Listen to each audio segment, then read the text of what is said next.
to? Now Okay. it is. Yeah. Okay. So, Luciana, first I'm going to speak to everyone, and then I'm going to come back to you, okay? So, então, gente, boa tarde. Muito obrigada a todos pela presença aqui hoje. Obrigada mais uma vez para aqueles que estiveram nas sessões de ontem. Muito obrigada novamente pelo apoio a essa iniciativa tão bacana que a Tati, né, pensou, idealizou e concretizou. Também queria agradecer àqueles que estão chegando hoje. Muito obrigada pela disponibilidade, pelas doações, pela abertura e pelo tempo dedicado a esse espaço aqui. Queria também agradecer a Luciana pelo tempo dela, pela disponibilidade, por se voluntariar a apoiar essa causa que, para a gente, no Brasil, é tão importante, principalmente para o pessoal do Sul, para manter, né, direitos fundamentais, garantias fundamentais que agora estão em risco, né, para a gente tentar recuperar isso aí e garantir que todo mundo tenha direito à memória e acesso. Vou apresentar aqui, fazer uma breve introdução à Luciana. Antes disso, só queria lembrar que, para fazer as perguntas no final dessa sessão, vocês têm duas opções. Vocês podem levantar a mão, e aí a gente vai chamando na ordem da fila das mãos levantadas, ou vocês podem mandar a pergunta pelo chat, tudo em português mesmo, que, né, se precisar, eu traduzo para ela. Se não precisar, quem quiser falar também inglês à vontade com ela, diretamente, fica à vontade, tá bom? Luciana, thank you so much for your time, for your support to this noble cause, for this, Tatiana initiative to organize this event and support the people from Rio Grande do Sul and to assure their, fundamental rights, human rights, trying to recover the records that were damaged during the floodings there. Thank you so much. I'm going to introduce you to all the participants now. Então, pessoal, doutora Luciana Duranti, graduada pela Universidade Sapienza de Roma, Itália, é professora emérita de Arquivologia e Diplomática na Escola de Informação da Universidade da Colômbia Britânica, mais conhecida como UBC, em Vancouver, Canadá, e professora afiliada na Universidade de Washington, em Seattle, Estados Unidos. Ela começou sua carreira como arquivista do Estado de Roma em 1978. Em 1982, tornou-se professora pesquisadora de arquivologia na Universidade Sapienza de Roma, até que se mudou para a UBC em 1987 para ensinar no recém-criado mestrado em arquivologia. A professora Duranti é diretora do Centro de Estudos Internacionais de Documentos Arquivísticos Contemporâneos da UBC e investigadora principal do projeto de pesquisa Interpares, que todos nós aqui conhecemos, né? Que desde 1998 tem desenvolvido teoria e métodos para a criação, manutenção e preservação de documentos digitais confiáveis em diversas tecnologias. Ela publicou extensivamente sobre teoria arquivística e diplomática e sobre o uso de seus conceitos para entender os produtos das novas tecnologias. Ela foi presidente da Sociedade de Arquivistas Americanos e da Associação dos Arquivistas Canadenses. Desde 2015, ela é presidente do Comitê da Junta de Normas do Governo Canadense para Documentos Eletrônicos como Prova Documental. A palestra da Luciana hoje é intitulada Accountable AI. Luciana, thank you so much once again, and I'm going to pass you, the word. Thank you so much. I'm going to mute my mic and close my camera so I can share the screen then.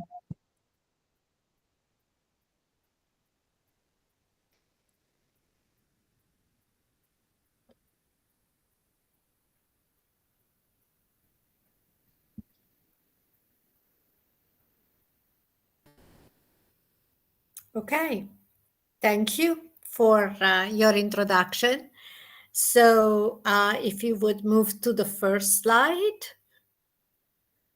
Okay, so the Interpares project, as Danielle has said, is a multidisciplinary and multinational project. At this moment, we have 42 countries involved in 5 continents. That is funded by the Social Sciences Humanities Research Council of Canada. The general goal is to preserve the trustworthiness of digital records across technologies. Now, this is the fifth phase and started 2 years ago. It will be going on till 26 included. It is called I Trust AI. The purpose is to design, develop, and leverage artificial intelligence to support the ongoing availability and accessibility of trustworthy records. Next, please. What is trustworthiness? Well, trustworthiness is a concept that includes several other concepts, primarily three concepts: reliability, accuracy, click again, and authenticity, again. So reliability is the trustworthiness of a record as a statement of fact. That is the trustworthiness of the content of the record. And as such, it is an inference that we make from the competence of the author, that is, the authority and capacity of the author to issue a record, and the control on the creation of the record. Accuracy is a term that doesn't really belong either in diplomatics or in archival science, but was introduced during Inter Pares 2 by the scientist, because Inter Pares 2 studied the authenticity of records in the arts, in administration, and in the science. And the scientists made it very clear that they wouldn't care less about reliability and authenticity, but they would care about accuracy, which is the correctness and precision of the data inside a record. And it is also based on the competence of the author and on controls on the recording of the content. But in addition, it is based on transmission, because data during transmission can actually be modified. And it is also revealed, the accuracy, by data provenance, from where the data have been taken, and data lineage, which means how the data over time have been transformed and used. The third component of trustworthiness is authenticity. Authenticity is the trustworthiness of a record that is what it claims to be and has not been tampered with, and it is not corrupted. We base authenticity on the identity of the record and on its integrity. Next. So what does that mean? Identity refers to the attributes of a record that uniquely characterize it and distinguish it from all the others. And they are the names of the persons that participate in the creation of the record, that is, the author, the addressee, the writer, who is the person who actually articulates the record when the author is an organization, the originator, who is the person in whose digital account, the record was generated, and the creator, who is the person who owns the font, the archival font, in which the records ends up. Also, the dates of creation, which include the dates of making, receiving, and filing records, and of transmission. The method or action in which the record participates, the expression of its relationship with other records, like a classification code, and the indication of any attachment. So you can clearly see that these elements are what we these days require for metadata for the digital records. But for non-digital records, you expressly have to identify all these things. Integrity refers to the quality of being complete and unaltered in all essential respect, which basically means that in the digital environment, we talk about bitwise integrity. The value and the order of the bits are unchanged. Next. So, considering all the above, what are the problems that we have with artificial intelligence? Certainly the records that are generated are authentic in the sense that are indeed generated by the artificial intelligence system. But the content of those records may not be trusted on the basis of the traditional requirements for reliability and accuracy. And this is because artificial intelligence tools give results that are based on probability. These are statistical results. So the evidence is inconclusive. Additionally, there is no transparency or interpretability, so the evidence is unscrutable. And the evidence provided by using an AI tool is as good as all the data that have been provided in order to arrive at conclusions. So there might be, or as a consequence of the wrong data or data that are biased, there could be unfair outcomes for some groups of people. There may be transformative effects for the autonomy and privacy of people. And most importantly, it is hard to assign responsibility. If anything goes wrong, certainly you can sue Google because we'll tell you that it's a tool. You got the tool. It's your problem that you decided to use it for certain purposes in a certain way. Next. Another concept that we are examining, in addition to the three parts of trustworthiness, is the concept of veracity. Veracity is different from reliability and accuracy, both of which are inferences that we make from facts that are external to the record, so the creator and the process of creation. Veracity means conformity to the known facts and cannot be proven other than by investigation. There is no way that you can prove veracity just by looking at the record form and at its context. You need to investigate it. So if we use AI for records creation and management or for archives management, we need to be able to answer the questions asked by the investigators. If we receive a record generated using AI, we need to ask questions about them. Only by addressing these questions, we can speak of accountable AI. Next.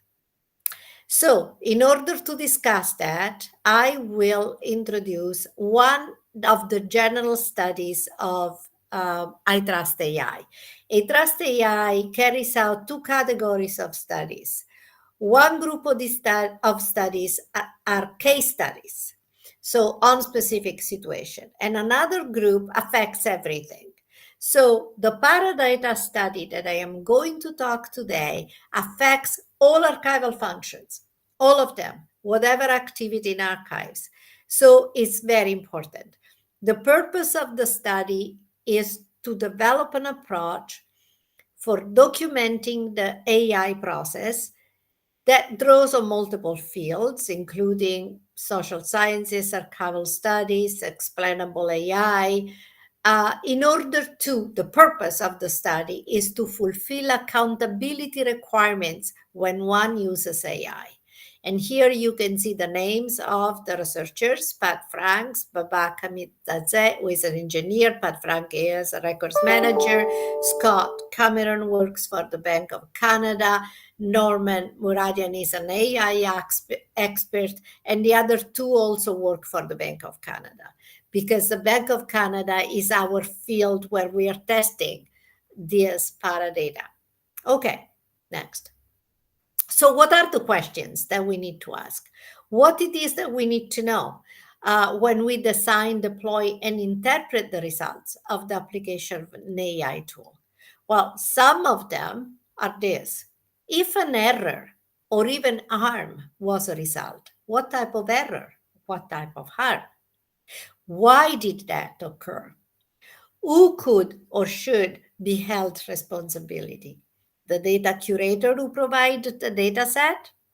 The data scientist who created the model?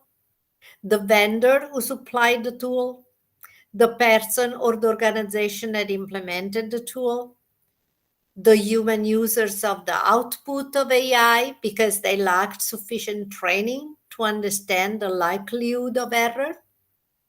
Next.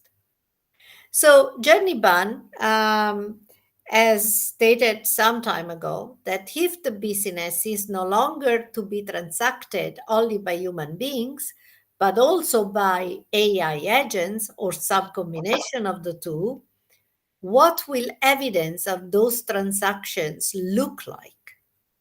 What will the record be?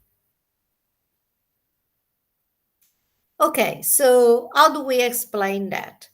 Some of it is written in an ISO standard. So modes of explanation of AI can be causal. How does it function? You just explain how it functions. Or epistemic. How do we know that it functions? Or justificatory. On what grounds it functions? Click again. Now, justificatory, though, doesn't refer only to the properties of an artificial intelligence system, but also to the institutional and social facts about the implementation of the system. For example, regulations, standards, pertinent organizational processes. Next. So, first of all, you say, it's okay, but we have explainable AI and that is already embedded in the tool or in the system. Well, explainable AI focuses on why a given tool produces a given output from a given set of input. That's it, no more. But building accountable AI must also consider the persons and the environment in which the tool operates. So paradata are necessary to explain why, how, by whom, and to what effect a given tool was used in a particular context. Next. So Inter Pares has defined paradata as follows. Paradata is information about the procedures and tools used to create and process information resources, along with, and this is key, along with information about the operations of the tools and the execution of the procedures, and about the persons carrying out those procedures and using those tools. So you can see here in this drawing what is the process, right? So there is a business goal, say arrangement and description of a specific series of records, right? So we have to frame first the machine learning problem. Then we have to take the data, AI people call it data, we say the records, they need to be fed to the tool, they need to be used, they need to be used to develop a model of AI for arrangement and description. So possibly not just lots of records, but lots of inventories related to those records, okay? So that allows us to develop a model. Then the model is deployed, okay? And then is monitored. When we monitor it, we may find out that doesn't work right. So we go back to model development. When we go back to model development, we might find out that the problem was with the data that had been fed to the model. So you understand that this is a loop that keep repeating itself until you get it right. But you need to have information about each step that you do in order to be accountable. Next. So what's the difference between paradata and metadata? Because I talked to you the identity attributes of the record necessary to assess authenticity are metadata. But now we're talking about paradata. So metadata is data about data or about a record needed to search for, display, and analyze those data or that record. But paradata is data on methodologies, processes, and persons associated with the production and the assembly of data or records. Next. So what are examples? There are two types of paradata: technical paradata and organizational paradata. The technical paradata are the AI model as tested and selected with all the testing and selecting cycles going on, the evaluation and performance metrics, the logs that are generated while doing all of this, the model training data set, what data have been fed to the model to develop it, training parameters for model, vendor documentation, and versioning information. The organizational paradata are the novel tier, and these are the most important one. What is the AI policy of your institution? What are the design plans? What is the employee training? What are the ethical considerations? What are the impact assessments? The implementing process, the regulatory requirements. All of this is necessary for the institution to be accountable if any error occurs, if any harm happens. Next. So, how do we do this? So, there are three types of AI environments, okay? Three categories of AI. The first type of AI is the one that doesn't have the human action involved. There are no humans involved. So what happens? There are sensors which measure the real world out there, so collect the data. Then there are these data are fed into and inform the control processes. And then the control processes determine the responses to the real world stimuli. Okay. Then the actuators, which can be hardware or software, execute or affect the response to the real world stimuli. The consequence of this system action are measured by the system sensors. Again, the system sensors, you can see this is a loop, can find the need to change something. So through the controls determines different responses. And the actuators realize them. Okay. An example of this environment is the vacuum cleaner. Okay, the vacuum cleaner is programmed in a certain way, so it's fed a certain amount of data about the place that it has to clean, and then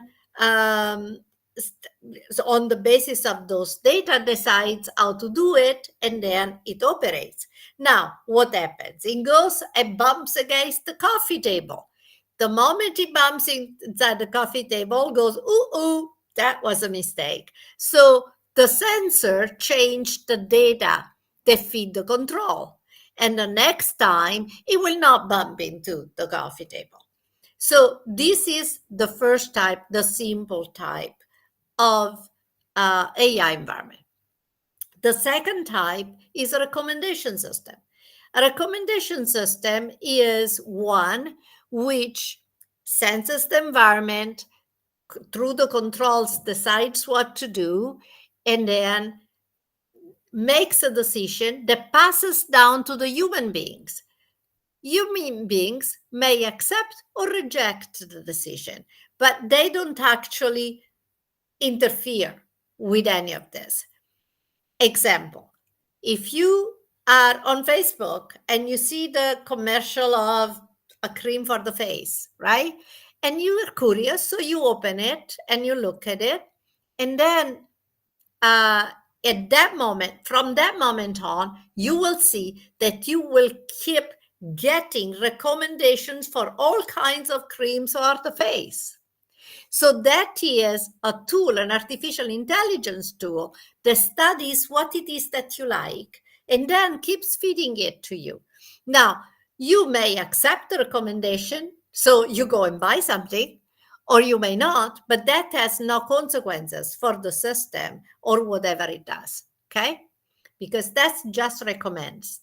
Now, the things we are mostly concerned with and where we're going now with all the research and the work we're doing is action systems. Action systems are systems in which the humans have shared agency with the AI tool. So together, they work together. A typical example are the digital twins. Now, the airport of Vancouver has a digital twin tool, which basically this tool controls all the traffic of passengers on the basis of the number of passengers and where they need to go, changes the indications or the directions on where to go. For example, if a plane lands on a different gate, it will direct the passengers towards that gate.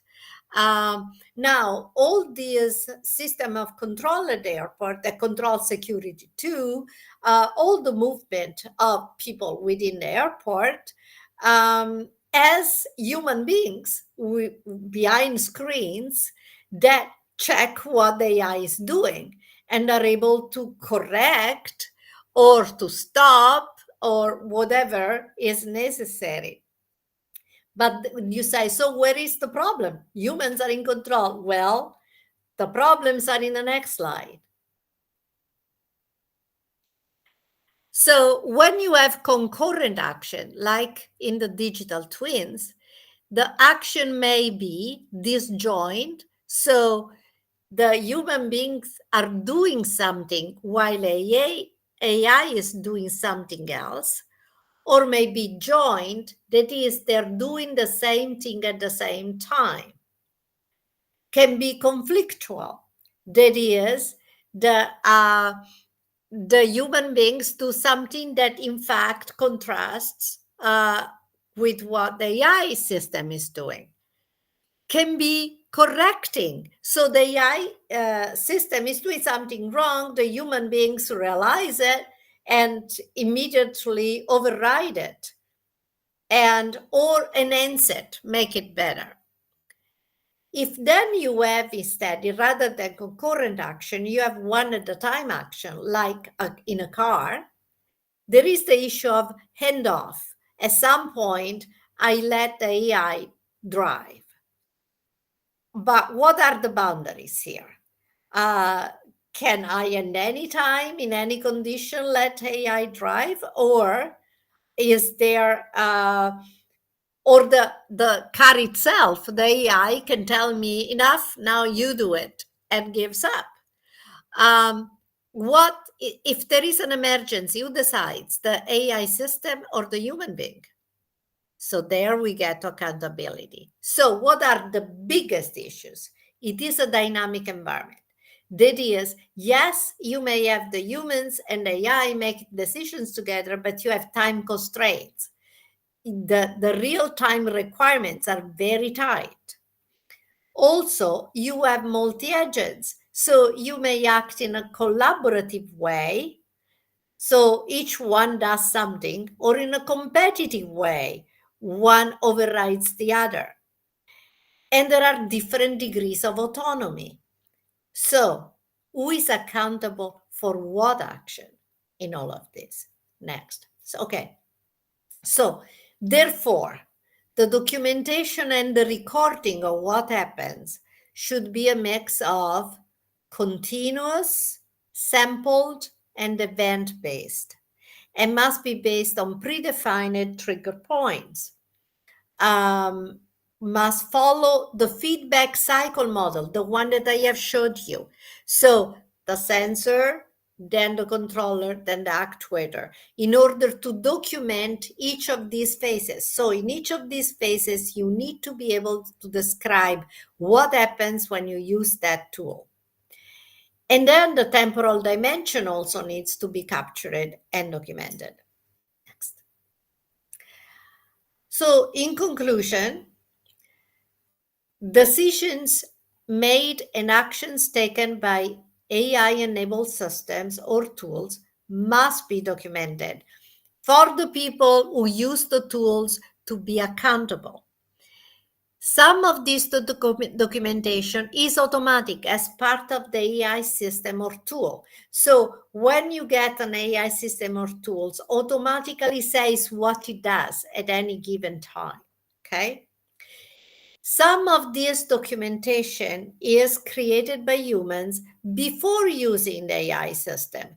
That is, the policy, the training, the procedures, the reason why systems are used. So it is once and forever.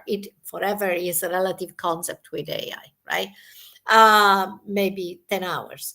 So, but the point is that it looks like an enormous amount of work, but large part of it is automatic, large part of it is done once, and there are few data that need to be included, relatively few. But paradata is necessary to document the AI process and to promote transparency and accountability. The capture and preservation of paradata ensures that the AI process is documented in a way that preserves the characteristics of authoritative records, the reliability, accuracy, authenticity, and maybe also veracity. Still studying that, especially for videos. Keep in mind that we are not going back. For example, those who work in archives, you're familiar with blueprints of buildings, right? Cities, you have the blueprints of everything. Well, you don't any longer. What you have now is a digital twin. And digital twins have sensors, rely on sensors that are attached to the heating system, to any kind of system that is involved in a construction, in a building, and the sensor attached to every building. At any given moment, you see what is going on, but none of it at this time is recorded, so that you don't know when a disaster happens, why it did. So these are the important things that we need to do. And these are the things we're working on.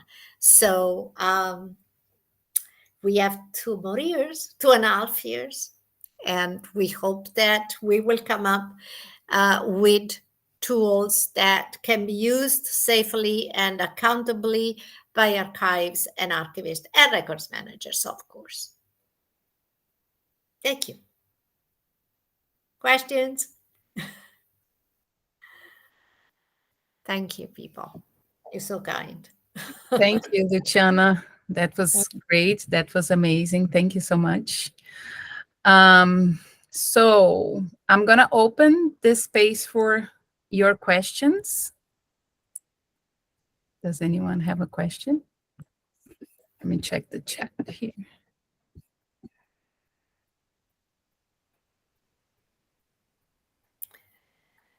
Is it a term used by other areas?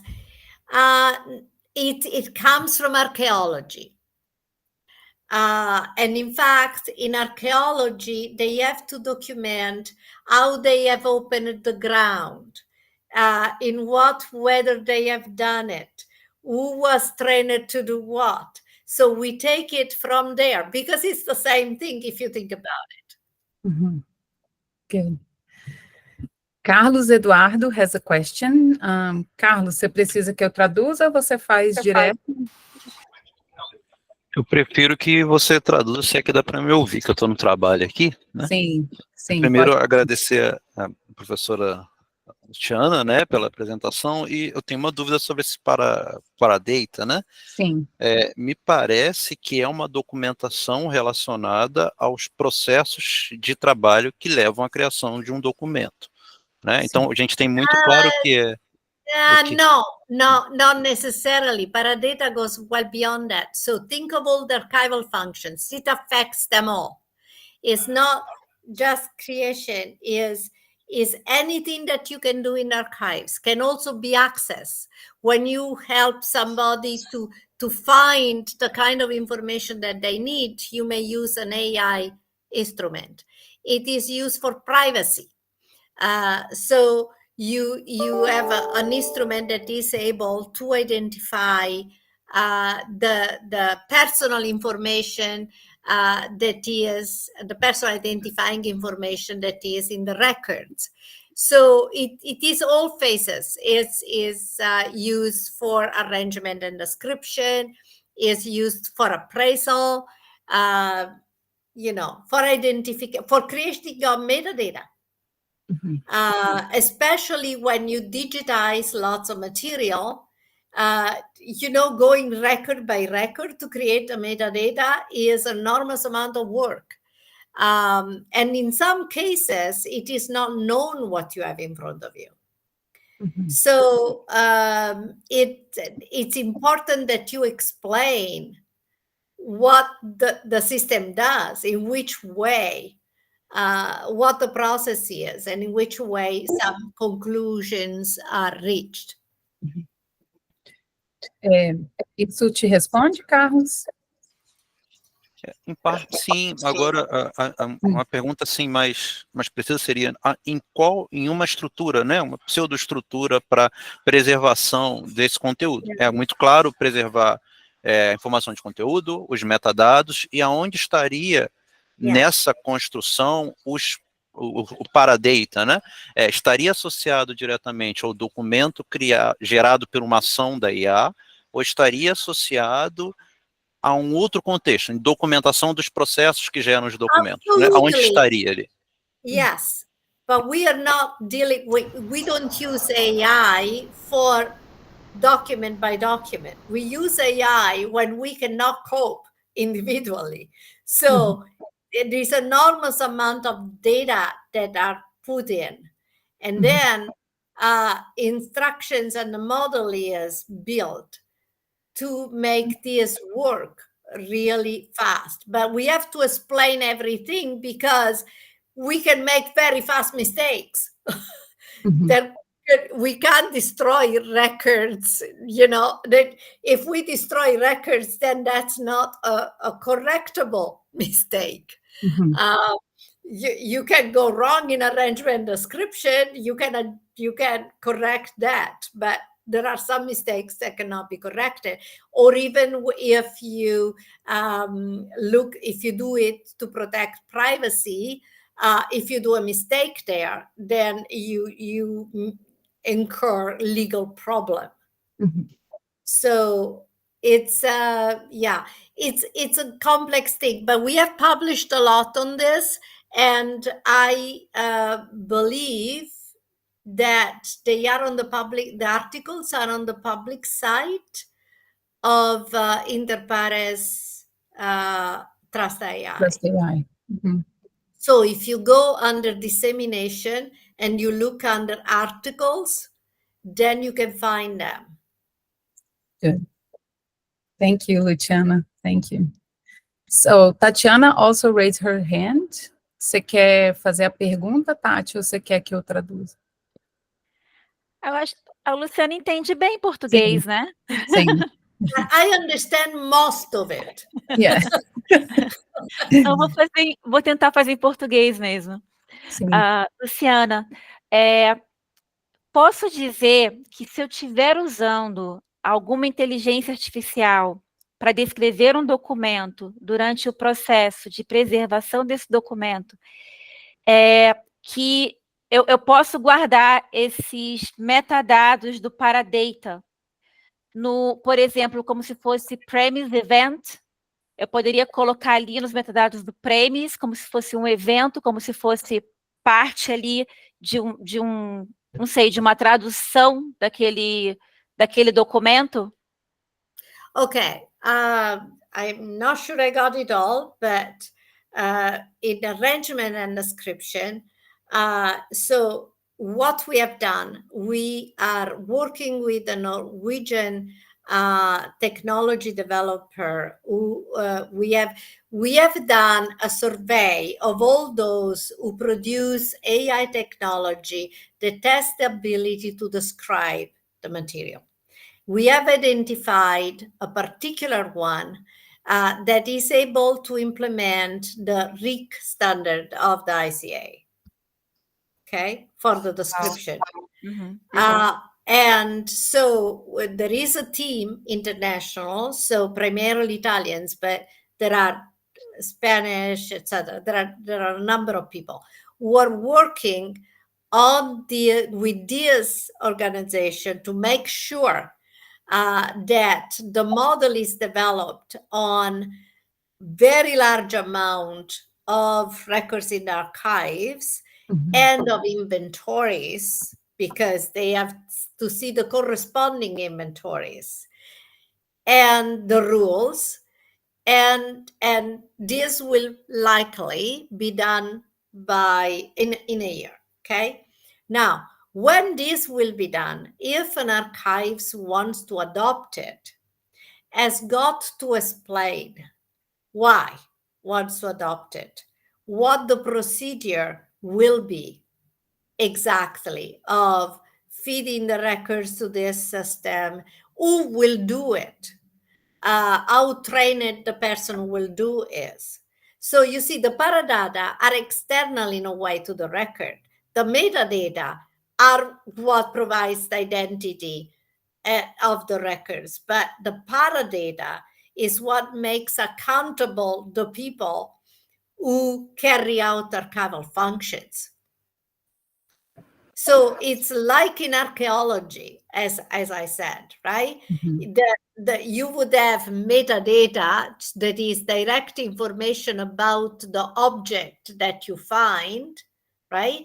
And those corresponds to the metadata. But you need to provide information on how you found it, on how did you identify that location, what were the external conditions in which you did it, who were the people who were helping taking their stuff out of the ground, and how they were trained.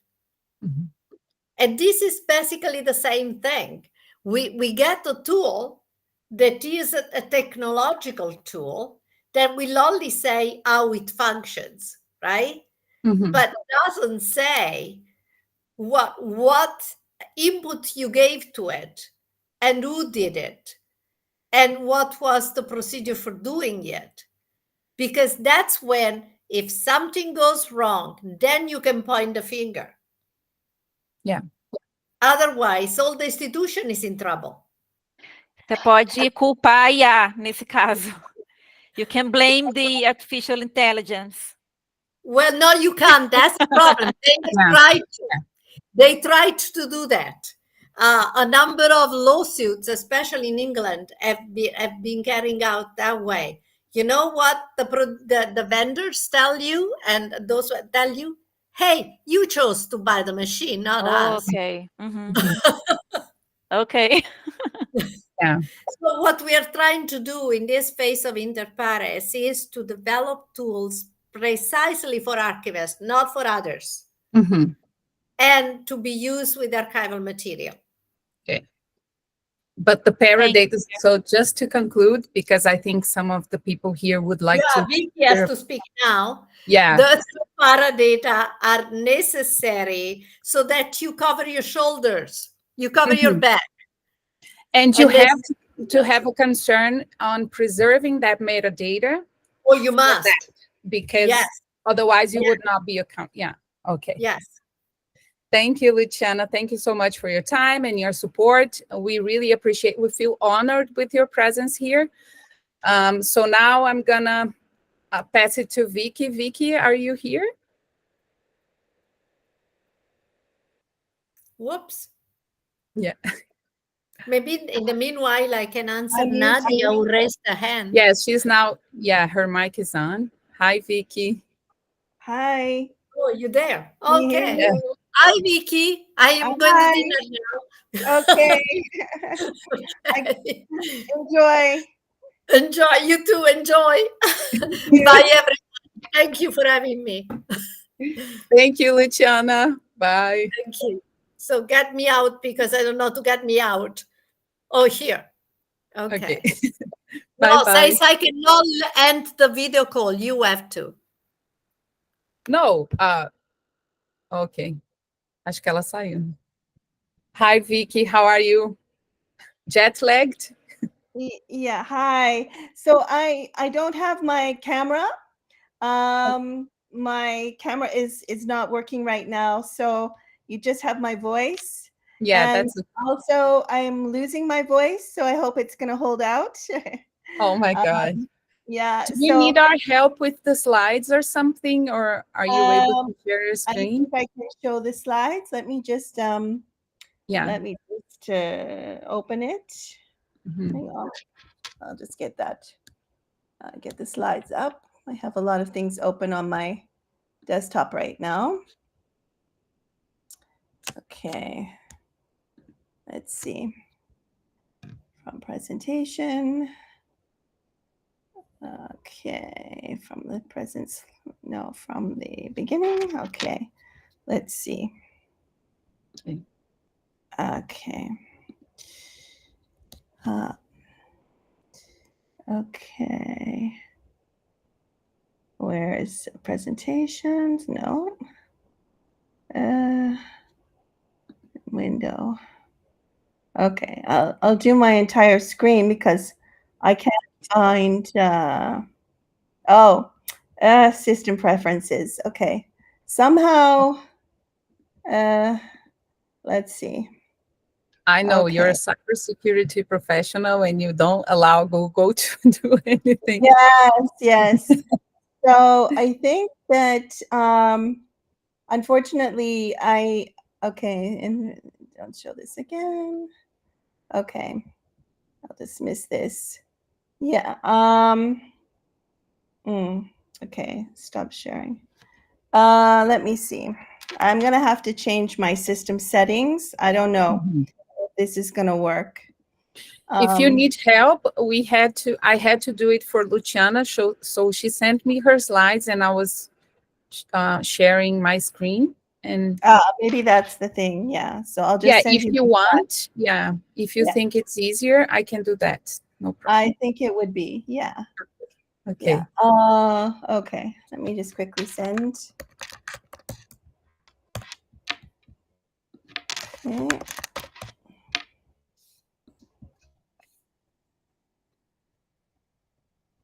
Okay, so let's see here.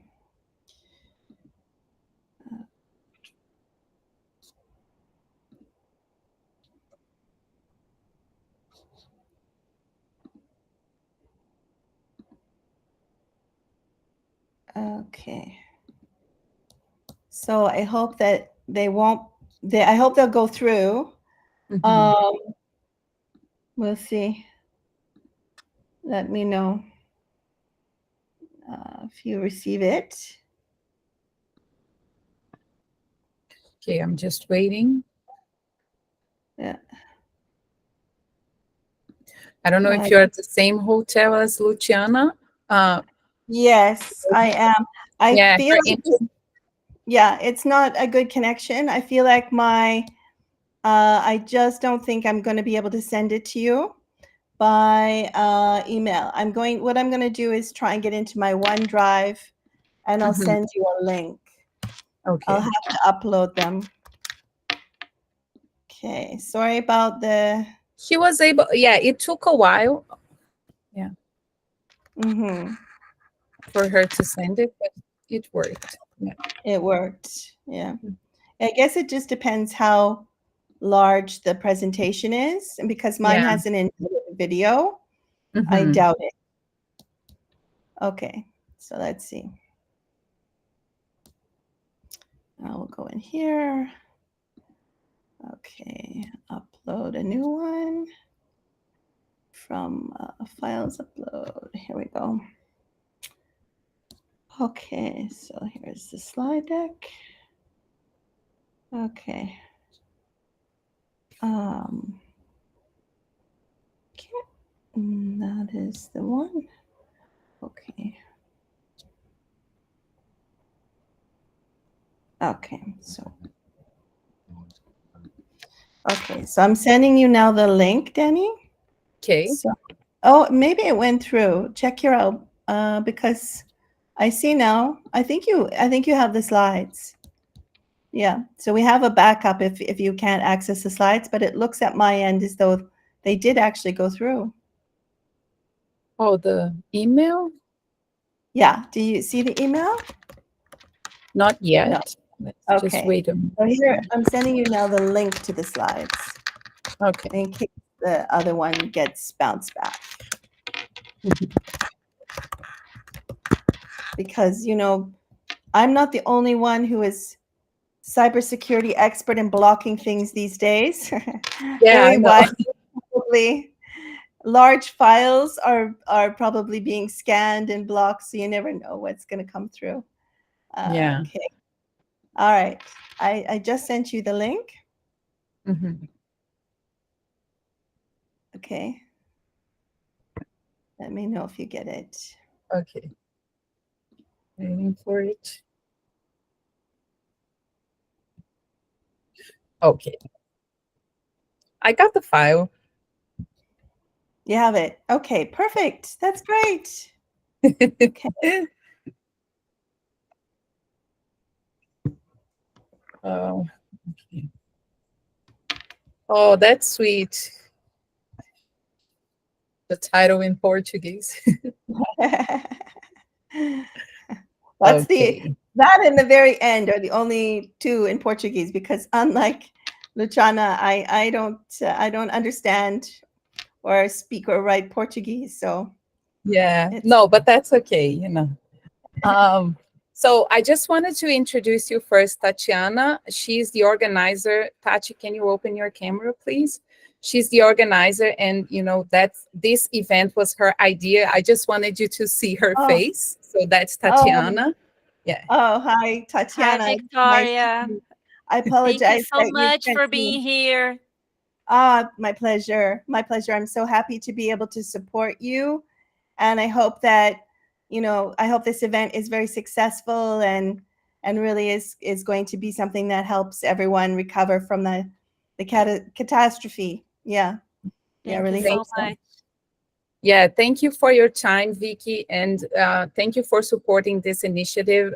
We are very flattered to have you here. It's an honor for us to have a specialist like you, you know, to spend your time here with us. I'm just gonna introduce you in Portuguese and explain some of the rules here for the questions, and then I'm gonna get back to you, okay? Okay, perfect. Então, pessoal, novamente, boa tarde. Eu não sei quem entrou aqui agora, se alguém entrou, né, e não participou da primeira sessão com a Luciana. Queria novamente agradecer a participação de todos, o tempo de vocês. Queria também lembrar que ainda dá tempo de fazer mais doações, é só acessar o link lá do Eventtree e se alguém quiser, né, doar mais alguma quantia para essa causa, a gente agradece muito. Só relembrar as regras aqui para as perguntas. Vocês podem levantar a mão ou mandar no chat em português, eu posso fazer a tradução, e em inglês, a Luciana não precisou, porque ela entendeu, ou em inglês mesmo, né? Quem quiser levantar a mão e fazer a pergunta em inglês ou no chat também, fica à vontade, tá bom? Então, eu vou agora apresentar a Vicky e depois vou passar a palavra para ela.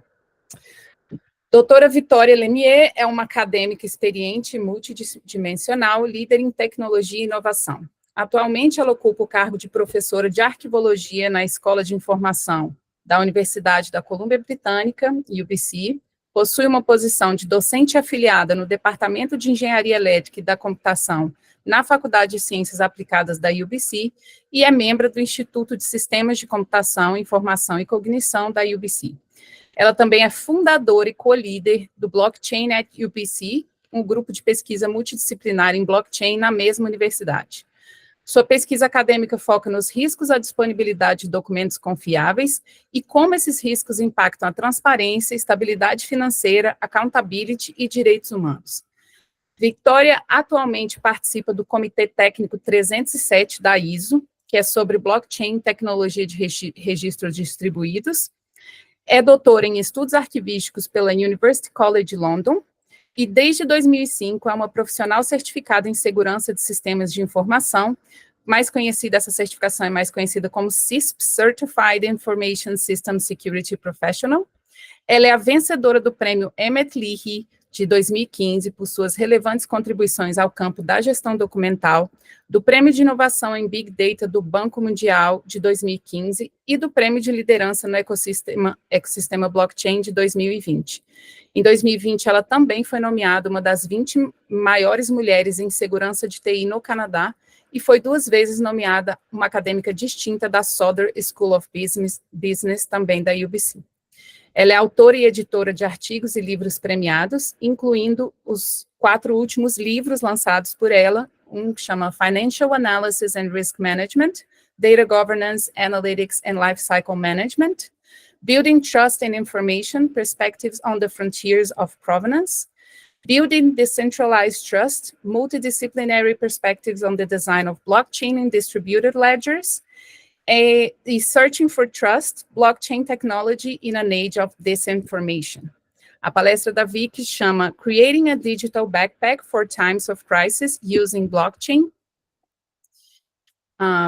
Vicky, once again, thank you for your time and your support. So the word is yours now. I'm gonna close my camera and my mic so I can share my screen, okay?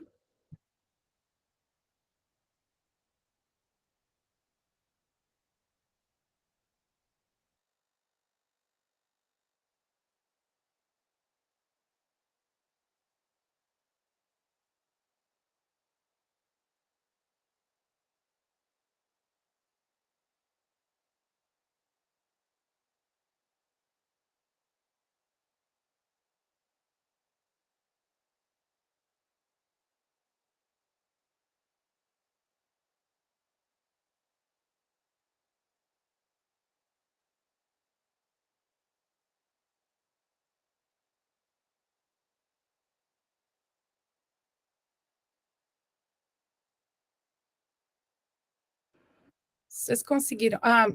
Eu não estou ouvindo. Vocês estão... Vicky, I think your mic is closed. Eu não ouvi Yes. também não, Dani. Okay. Yes. Can you hear me now? Yes, now we can hear you. Eu estava conseguindo compartilhar minha tela, Tati? Tava sim, tava direitinho. So let's get back to it. Sorry, Vicky. That's okay. No, that's my fault. So let me just begin again and say, it is my great honor to be here today to share with you, some of my knowledge. And if it can help you in any way, I would be so happy. And so this is really what I was trying to do with this presentation is maybe point the direction of some ways that blockchain technology could really help you in your situation and help us all, because, around the world, we are facing a crisis caused by climate change. And that crisis is that we are experiencing much human displacement, people who are losing their homes, their lands, their livelihoods. And that is just a human tragedy on a grand scale. So with the effects of climate change accelerating, some of the statistics are that around 1.2 billion people globally could be displaced over the next 30 years. And I know, coming from where I am in Canada, usually I'm not in Canada at the moment, I've been displaced by inter pares. That's a good reason. But in Canada, in British Columbia, where I live, we've had a lot of displacement due to wildfires and floods. And this is only going to increase. So, for example, in Canada, accounted for 43% of people displaced by wildfires globally, if you can imagine, in 2023. And we had fires all across the country, and people, terrifying, having to flee their homes, driving their cars through flames. It was the highest number since data became available. But not only have we experienced fires, thankfully, this year not as bad as last year, we also have had floods like you, not on the scale of your flood, but if you move to the next slide, Danny. Oh, yes, one more thing I wanted to say about wildfires. So, of course, the human displacement with wildfires is tragedy enough. But on top of that, when we have these wildfires, we lose cultural heritage as well. And so, for example, in one of the wildfires that we had in 2021, we had an entire town, the town of Lytton, British Columbia, burnt to the ground. And in this town, there was a Chinese history museum that had this 1,600 artifacts. And most of them, I would say, were destroyed in the fire. Some have now been recovered. So there's a salvage operation, but some have been recovered, but most were destroyed. And it was a tragic loss of irrecoverable original Chinese artifacts having to do with Chinese culture in Canada, and original and extremely valuable Chinese artifacts from China. So it's human beings, and it's our cultural heritage being affected. Flooding, we have also experienced. So we have had thousands of people displaced by flooding as well, mudslides, droughts, loss of life, etc. So in Canada, we experience these crisis climate-related events. And, sadly, I know you share that experience on a massive scale. And I mean, I don't really have to remind you of this, but I put it in here more, from myself to get my head around just how huge an experience a flood you had. So if we move to the next slide, what can we do? Well, I think there is an opportunity to have technology help us to deal with a situation that is likely to be facing us more and more frequently. And so the idea is to create a digital backpack for people, for cultural heritage institutions in times of crisis. And what do I mean by a digital backpack? Well, what I'm really thinking about is a secure digital wallet, just like the wallet that you maybe carry in your purse, in your pocket, but this would be on your phone, your mobile phone, or a phone that you operate for your cultural heritage institution. And it would be securely held on that phone, holding trustworthy and verifiable information. So I'll talk a bit more about the kind of information that this digital backpack would actually contain. So in British Columbia, the government of British Columbia has started to work with technology that uses blockchain technology that is creating what can be the backbone for this digital backpack. And so you see here an overview of this solution architecture. And layer one is the blockchain layer. I'm going to go into detail on each of these layers, but also I've inserted a link there at the bottom where it says source. And you can even go to that link. And you can, if you visit that link, you can expand. It gives you more information about each one of these layers. So you can dig deeper than what I'm going to be able to tell you and explain to you today. So layer one is the blockchain layer. Layer two is a communications layer that sits over top of the blockchain and uses the blockchain to establish a secure peer-to-peer communication. And then layer three is the application layer. That's the layer at which the digital backpack would actually kind of sit. And then layer four is all about the community, the governance and the community around the technology. because one thing that I discovered in my research on blockchain technology, and that many others have acknowledged and discovered as well, is that blockchain isn't just about technology. You have to consider the human aspect. And blockchain functions as part of a community. In fact, we often talk about blockchain ecosystems. So the technology and the human are very important. But there's something else that I really want to emphasize. And this is something that I brought out in my research. And I always remind everyone that blockchain is, yes, it's got the human element. Of course, it's got the technology element, but it's also got the informational element to it. So I always talk about blockchain technology as encompassing a socio-informational technical system.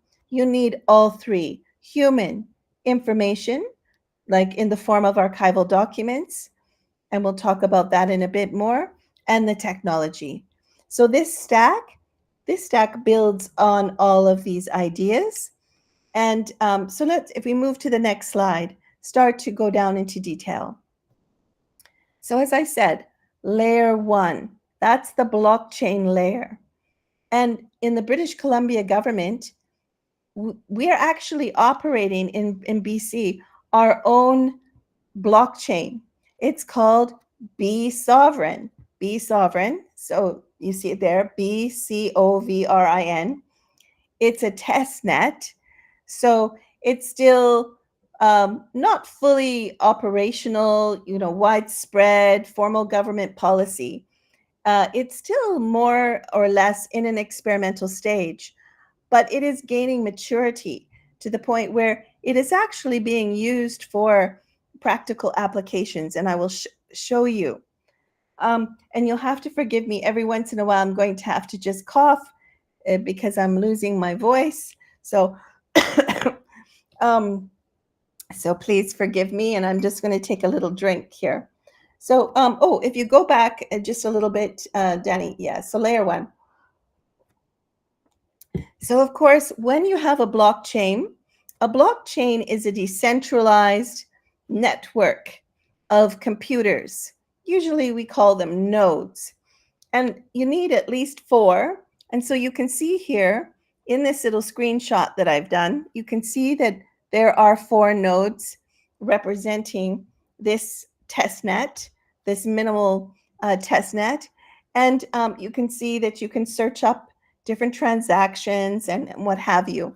So this is actually a screenshot from the interface to the British Columbia government's blockchain.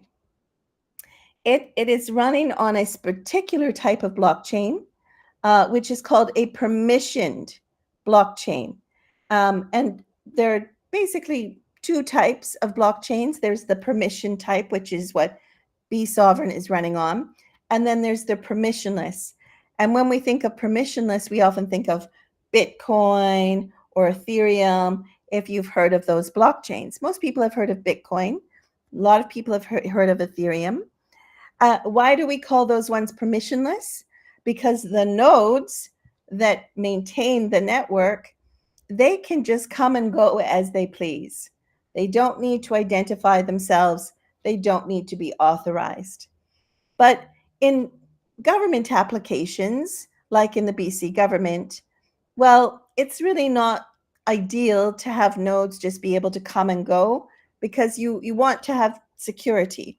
So for this reason, Be Sovereign runs a permissioned network, which means that the nodes have to be identified. We have to know who is running that node. And they also have to be authorized to carry out different types of activities in relation to the network. So it's a permission network, and permissioned blockchains, they run a type of consensus. And what do I mean by consensus? When we have 4 nodes and they're creating a what they call a ledger. So blockchains usually produce a distributed ledger, and that ledger, everybody who contributes to the ledger agrees on that ledger represents the kind of the state of things. So it's a kind of like a documentary truth. If Luciana talked about that concept, I might not have heard her talk about it because I didn't listen to her entire talk, but it's the idea that, you know, we all agree that this is the record that represents what we think is the actual state of affairs. So in order to get that consensus amongst the different nodes, you have a consensus protocol. It's how they reach agreement. And in the permission ledger, it's usually by something called practical Byzantine fault tolerant. And it's usually, it's a kind of a type of a voting procedure based on algorithms. And that's why, you know, you always hear that when we talk about blockchains, instead of the rule of law, they talk about the rule of code or the rule of algorithms. So the algorithm basically determines how the consensus is going to be established and make sure that that consensus, that agreement on what is the documentary truth can be arrived at, even if I don't necessarily trust every single node. So that's the reason why sometimes blockchains are also referred to as offering trustless trust. We don't need to trust the nodes explicitly. The algorithm makes sure that they're honest. Now, that works a little bit differently for different types of consensus mechanisms.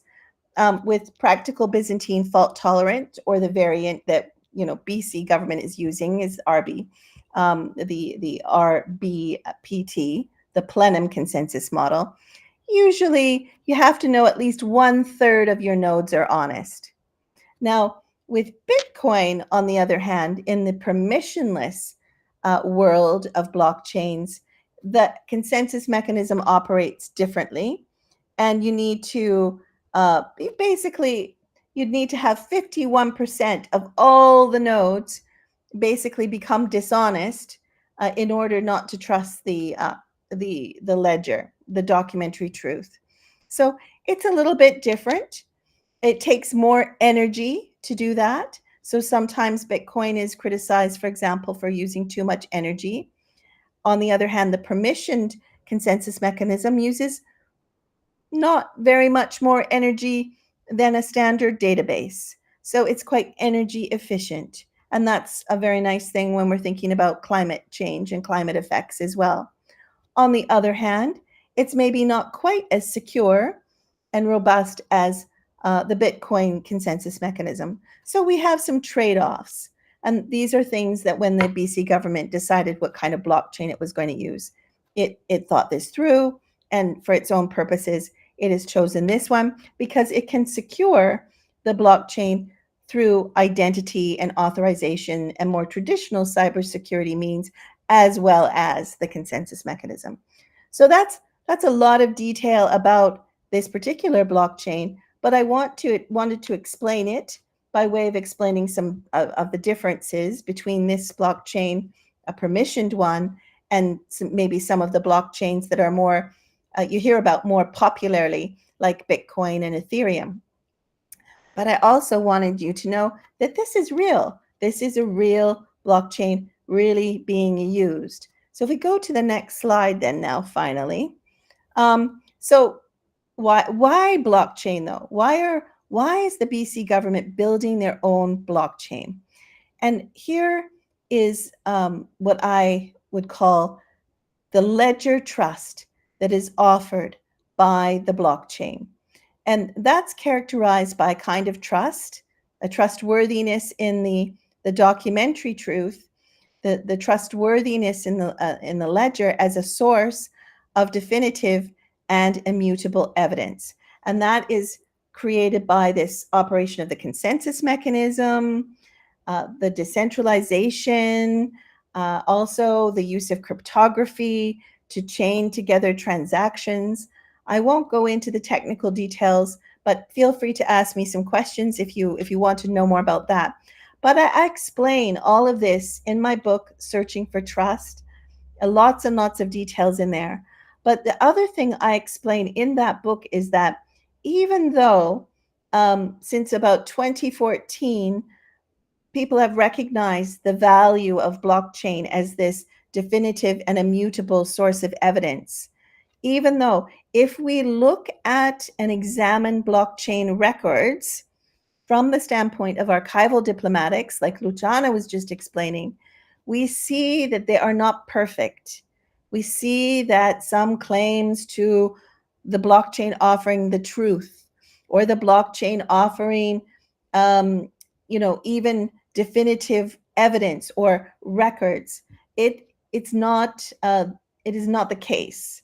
That it depends on a good design. So the main message here is that blockchains have the capability to offer a definitive and immutable evidence, which is very valuable for us in, for example, creating a digital backpack. However, archivists need to design the blockchain. They need to apply archival diplomatic principles to make sure that the qualities of trustworthy records are built into the design of the blockchain. So that's been really my whole mission since I started studying blockchains in 2016, is really just to share archival knowledge with blockchain system developers, and to share knowledge about the blockchain with archivists. So we could bring the two groups into conversation to really to realize the potential of blockchains, which I think is there to create tools that are really helpful to humanity. Okay, so now we can go to layer 2.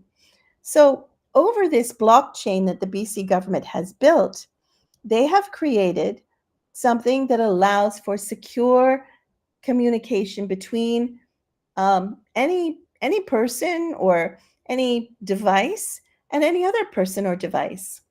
So these are called peers, and so a secure peer-to-peer communication. And that is based on something called DIDCOM. What is DIDCOM? DIDCOM stands for Decentralized Identifiers Communication. And basically, what a decentralized identifier is, I mean, you could think about it as like your phone number, or, any other kind of, identity number that you would be locatable by. And this DIDCOM, it's created by public key cryptography. So basically, you would have a public key and you would have a private key. And when you want to send a message, a secure message that we know we can trust, we know it hasn't been interfered with, we would use this kind of public key cryptography. And so I would be able to identify you by your decentralized identifier, which is linked to your public key. Your public key might be recorded on the blockchain, and so the blockchain is that's how it's being used as a decentralized public key infrastructure, very similar to the certificate authorities that we typically use in, let's say, internet communications for exchange of information about whether a website can be trusted, for example. So these certificate authorities are centralized. In the case of blockchain, it functions as a decentralized certificate authority, which links your public key to your decentralized identity. But also, everybody will have their private key. So if I want to send a message to you, a secure peer-to-peer message, I simply send the message to your public key, signing it with my private key. And when I do that, it makes sure that that message is digitally signed, basically. It is sealed up. And that means that between you and me, the message can't be tampered with, or if it is tampered with, it would become immediately evident that it was, and you would know that you wouldn't trust it. So that's how this particular layer 2 is using the blockchain. It, unlike maybe Bitcoin or Ethereum or other types of blockchain where you might expect the transactions to be recorded on the blockchain, in the case of the BC government's blockchain, to protect citizen privacy and to assure security, the transactions are not recorded on the blockchain between the two peers. The blockchain is only used to set up a secure communication channel between the peers. And so all of the communications between you and me, or between any other peer and any other peer, the government doesn't see that. The government doesn't even know it's happening. It's simply using the government's blockchain to create that secure communication channel. That's very different than the way that some other blockchains function. And that's very important when we're starting to talk about digital backpacks, and you'll see why. Privacy and trust are very important. So that's layer 2. Now, if we move on to layer 3, that's the layer at which we would actually have our digital backpack application. And this application sits on your phone. And I'm going to show you a screenshot of my digital application. It's called a digital wallet. And in that digital wallet, the government has issued me things like my person credential. They can issue me, if I had a business, a registered British Columbia business, they could send me a credential, which is basically a record of my business. And this is all sent using this peer-to-peer layer 2 securely to me. Nobody else sees it. Nobody else reads it. It's not recorded on the blockchain. But I know that it's trustable, it's trustworthy, because it is cryptographically signed in the way that I said with the government's private key, and I can verify that information, or somebody else can verify that information is authentic, because they can reference that it's been signed by the British Columbia government, because it can look up the public key of the government's key pair. It could look that up on the blockchain. And so the information is always verifiable. And so in this way, we protect integrity of the information, but we can also verify the authenticity of that information that is sent to me in my digital wallet. And the digital wallet is really this whole idea of the digital backpack. So now if we move on from layer 3, which is the decentralized application layer, we get to layer 4. So here's an example of an ecosystem that has been created by the BC government to support trustworthy mining in the context. So nowadays we need a lot of critical minerals. British Columbia is involved in critical mineral mining, but we also want to make sure that the way that those materials are mined isn't harming the environment.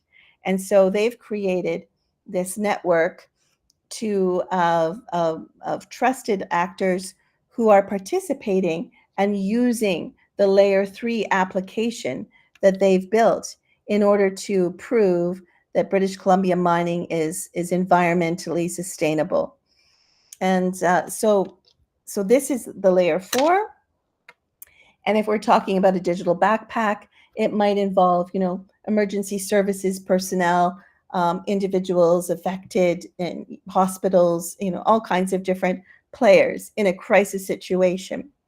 So now let's look specifically about how the BC government has started to use their blockchain and all the layers that are leveraging or built upon this blockchain. So the first one is the person credential.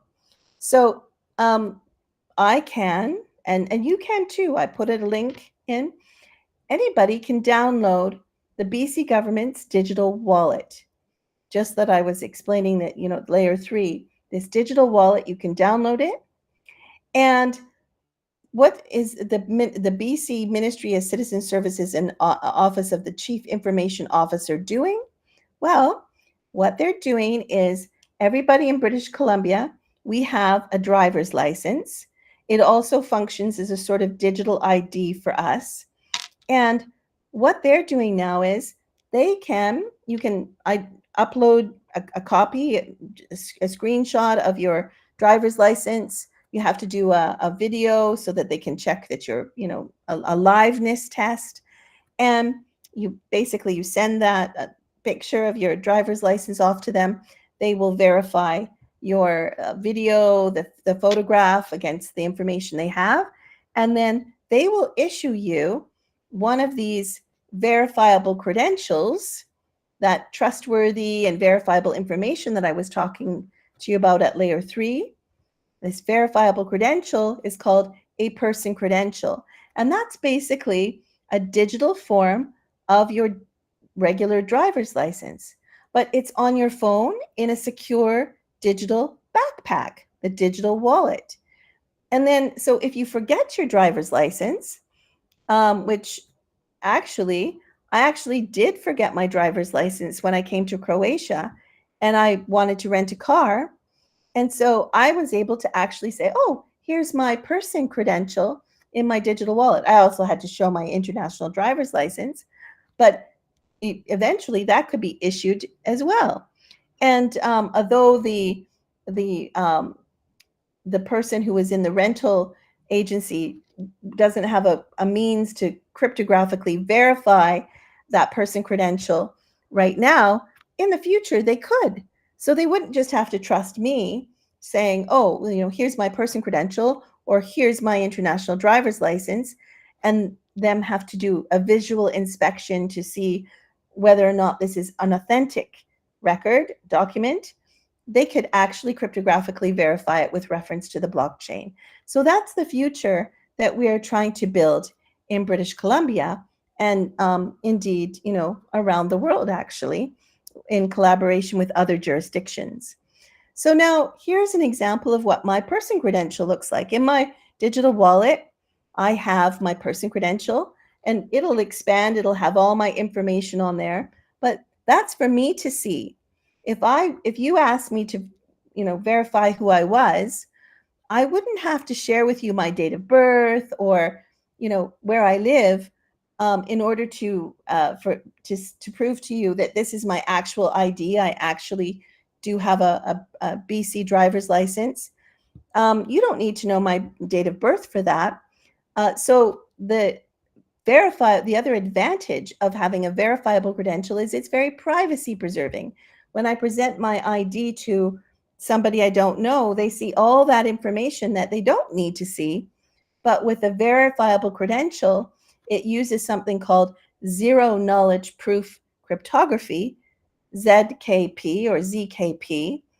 And that type of cryptography, basically, you'll be able to prove that you know something, like a password or your date of birth, without actually having to reveal the password or the date of birth. It's a really innovative kind of cryptography. So it uses that. And then the other one is the credential that the participants in the Inter-Pari Summer School are going to get. And I was testing that out. So you can issue all kinds of different verifiable credentials. Okay, so try that out. There's a link there at your leisure. You can experiment with this technology to see how it works. It will work for you too. Okay, if we move to the next slide. So here, Danny, I don't know can you play the video? It's a short video. Here is this Energy in Minds Digital Trust. I don't know if the sound will come through. You might have to do something special. Like allow it to play the sound on your, or you could just open my mic. Yeah, let me do that. Right, yeah. There you go.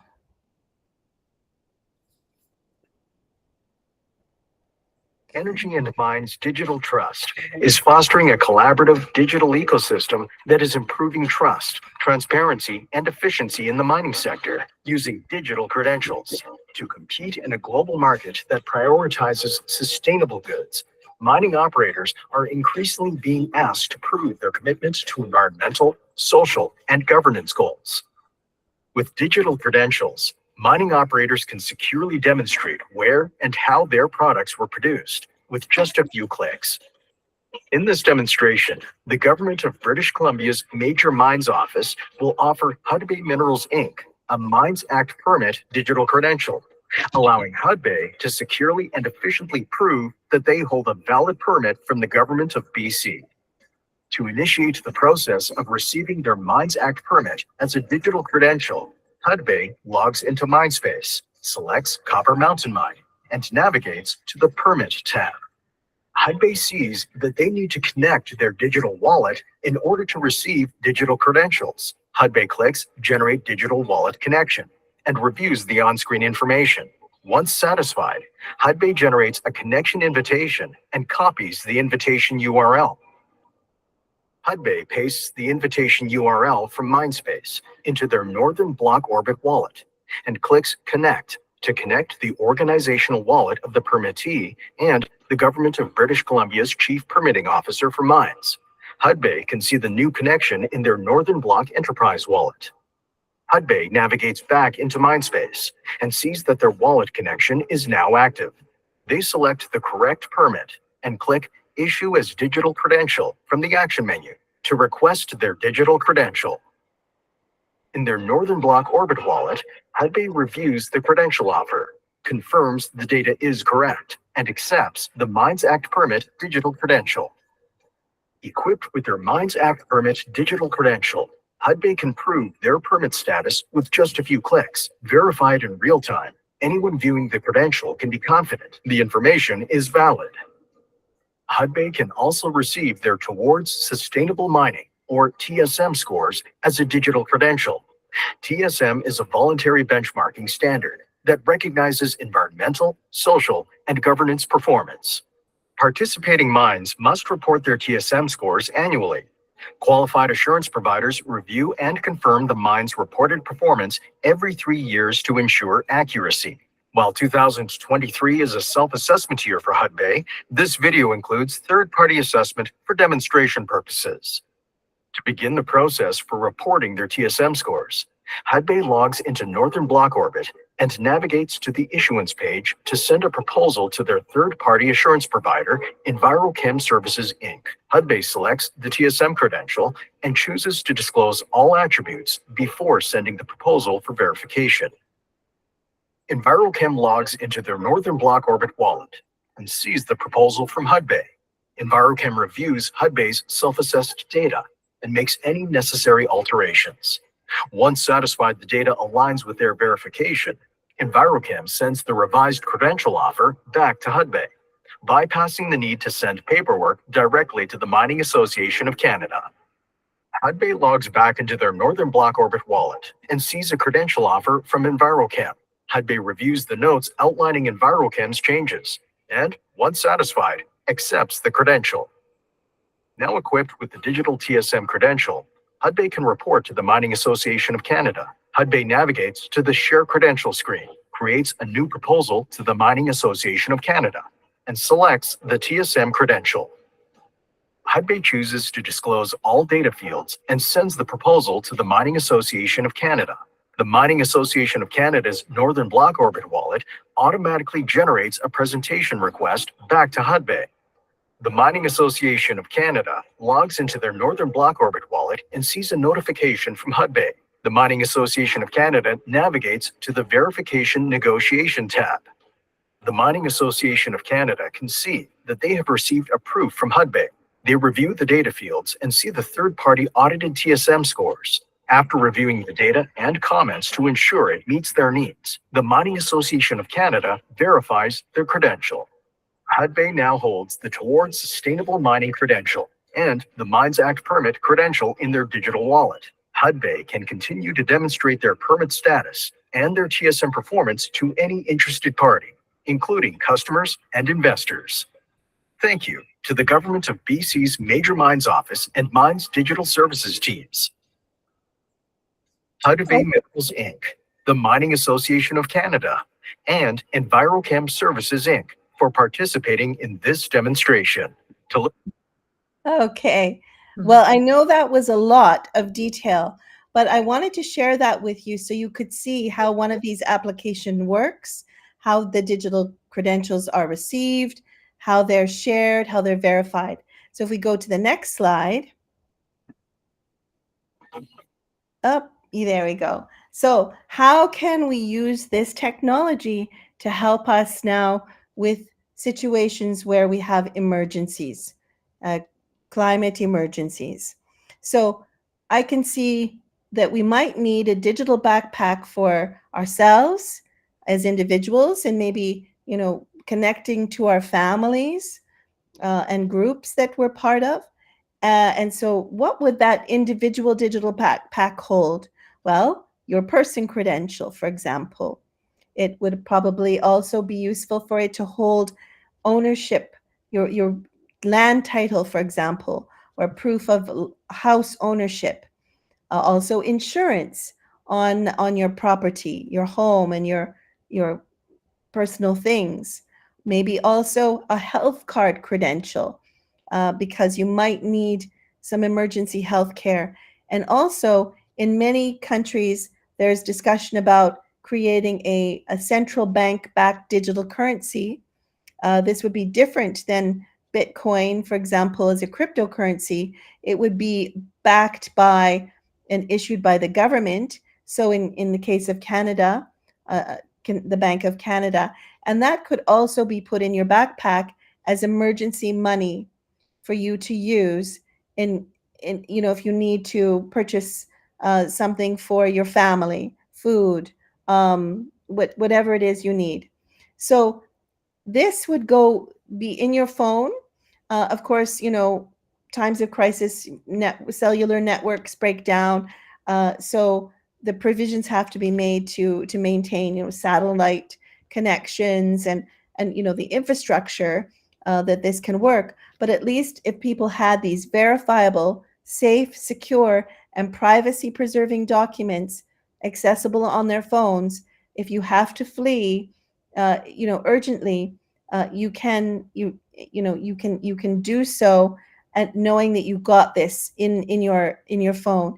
And furthermore, there's now an infrastructure that BC government and others are setting up that provides a safe and secure place where you can back up this information in case you can't get it off your phone. So that is what the individual backpack could look like. If we move to the next slide, what could we do for our cultural institutions? We could use the same concepts, and we could say, well, okay, we'll issue an item credential for our text, images, artifacts. And in the case of text, of course, this could be, the item credential could be your archival description of a document, depending on the level of detail. For images, again, the individual images, so scans. For artifacts, it could be a 3D scanned image of the artifact. And I wanted to say, in the case of Lytton, when the Chinese Cultural Heritage Museum burnt down, the curator of that museum had the presence of mind and the good risk management thinking to scan, to create really good 3D quality scans of all of the artifacts in her collection. And so they were able to do recovery and restoration of those artifacts, many of them that weren't completely destroyed, because she had the scans. And even for those artifacts that were lost, sadly, they'll never be fully recovered. But at least we know what they look like because we have the 3D scans and they act like a digital twin. And so this can be linked to the credential so that it's verifiable and we know it can be trusted. You can also issue an insurance credential, and again, digital currency to deal with emergency response, because I'm sure you know suppliers have to be paid, service providers have to be paid, and it's always a scramble. how are we going to pay them? So at least with a digital currency, this would be possible if our cultural heritage institutions had the digital backpack for times of emergency. So with that, the next slides are just some further reading that you might want to do about blockchain technology, different applications, some research also that I've done with my students, Danny, for example, and other students. And so, yeah, I hope that all of these resources and these ideas can help you in some way. So that's it. I'll just say, obrigado. And yeah, y cumprimentos. Okay. Thank you, Vicky. Oh, you're welcome, Danny. You're welcome for your time. Yeah. Yeah. And I know I went a little long, but if there are questions, I'm happy to answer a few if there's time enough for maybe a couple questions. Yeah. So thank you again. We have a question from Neji here on the chat. So what she's asking, she's just stating that Brazil is adopting blockchain for public services. Since January, for example, the federal government is issuing our national IDs using blockchain. And the central bank promised to implement our national, digital coin called DREX by 2025. So she's asking about how to integrate blockchain, the strategies and preservation strategies to blockchain, because she believes that this is a natural path for that. And she knows very successful experiences in this, in the field. So she's commenting, and I think she wants to know your position, like your opinion. Yeah. Yeah. So, well, thank you. And it's so exciting to hear of these developments in Brazil. I think you have the infrastructure you would need to implement something like the digital backpack for people and for cultural institutions to help, in these cases of emergency for the future. So that is a very good thing. In terms of traditional digital preservation, our models are built on centralized preservation, and increasingly we're relying on centralized cloud providers. And so I think that there is work to be done for archivists and other cultural heritage professionals to reimagine how digital preservation needs to be undertaken in a decentralized world. So there's a couple of things to think about here.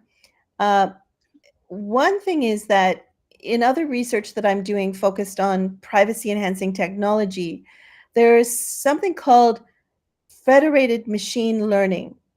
And basically, it's the idea that you don't have to necessarily bring all of the data, all of the records, all of the material together in a centralized data store in order to have, in order for it to be processed and accessible. You can decentralize it. So basically, your algorithms will go and visit your data rather than your data having to visit your algorithms and be centralized. And so that same philosophy of keeping things decentralized and preserving at what we call the edge of the network, preserving, locally, maybe on a smaller scale, and processing the data and to produce description in a more federated way, I think is something for us to think about. How could this work? I think that might be a better way for things to work in the future. But of course, we still have to preserve, what we do hold at the edge and make sure that it still has integrity.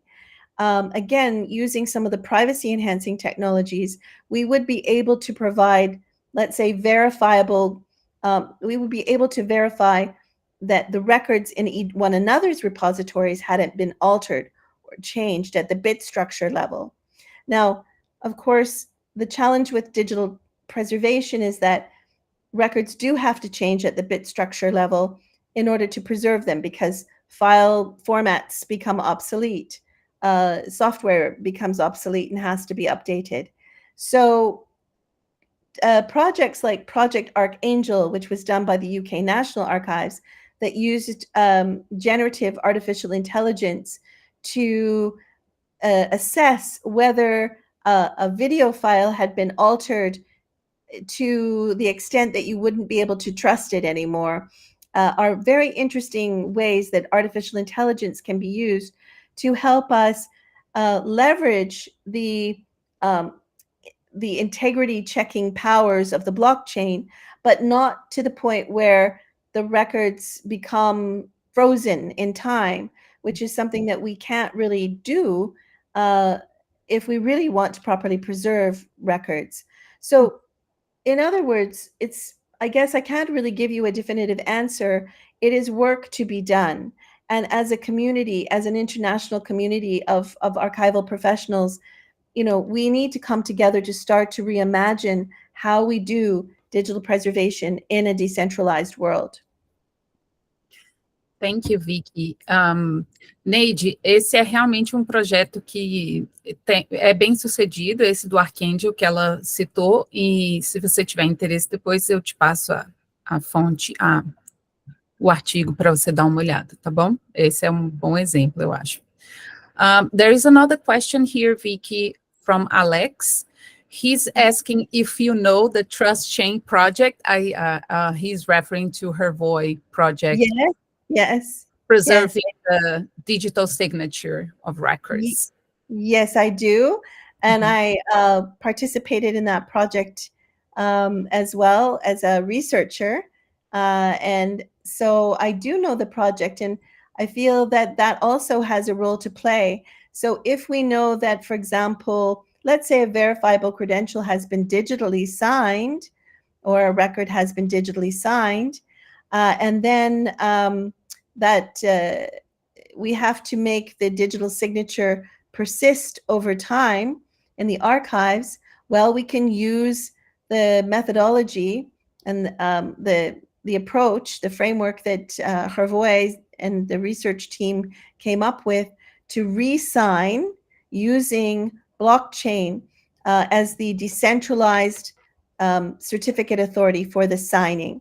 So it has there's much to be said about that approach, that framework, and how it could help with digital preservation. It isn't the entire answer, of course, because we have to determine what amount of change we can tolerate to the bit structure. But once we do determine that, then you can re-sign using the blockchain technology, and you're not reliant on a centralized certificate authority that maybe the certificates expire after a period of time, or the certificate authority goes out of business or can no longer be trusted. So I think that is a very valuable approach as part of a suite or a set of approaches that we will need in the future of decentralized digital preservation.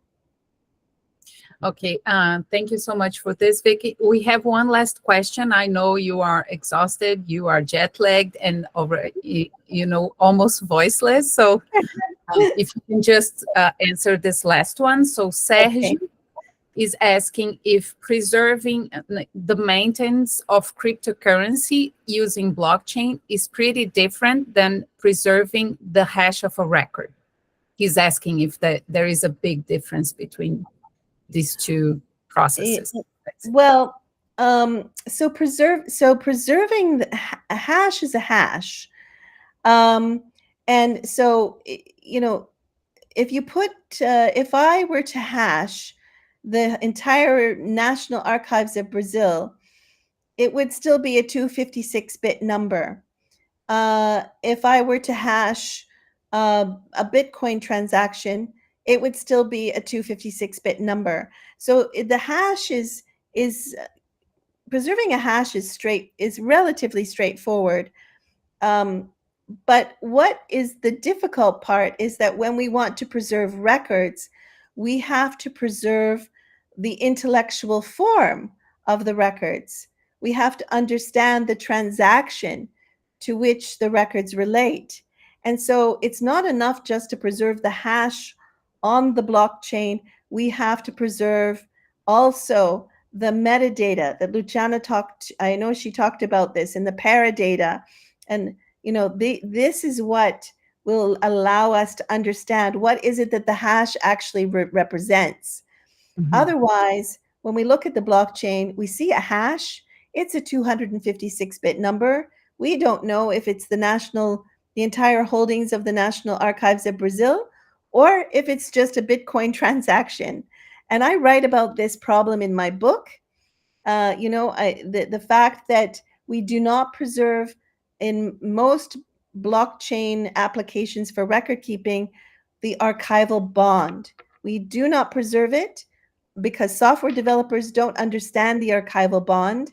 They don't know what it means. And so I have tried to educate them. And I encourage you to try and talk to your software developers to educate them about the archival bond, the need for archival metadata and paradata in order to actually do proper preservation of archival documents, of records. That's what's different. Not the number, not the hash, but everything that has to go around the hash to explain what the hash actually is. Yeah. Thank you so much, Vicky. Again, thank you for supporting this cause, for, taking the time to be here with us and show a little bit of work. Yeah, thank you so much. And good luck, everyone. Take care, and thank you so much for including me. I feel really honored to I hope in some small way help with the situation there. So thanks again, Danny, for your invitation, and Tatiana, and take care. Goodbye, everyone. Thank you. Bye-bye. Thank you. Bye-bye. Take a rest. Bye. Thank you. Gente, muito obrigada mais uma vez pela participação de todos. Eu espero que tenha sido útil, que tenha acrescentado bastante na vida de todo mundo aqui, tanto profissional quanto acadêmica, e agradecer mais uma vez a participação e as doações. E tem mais painel hoje, Tati, ou é só amanhã? Oi. A gente tem, na verdade, uma oficina mais tarde com o Sérgio, a primeira oficina. Ah, legal, com o Sérgio, ok. De Atom. Então tá, gente, até mais tarde na oficina com o Sérgio de Atom, tá bom? Obrigada. Tchau, obrigada.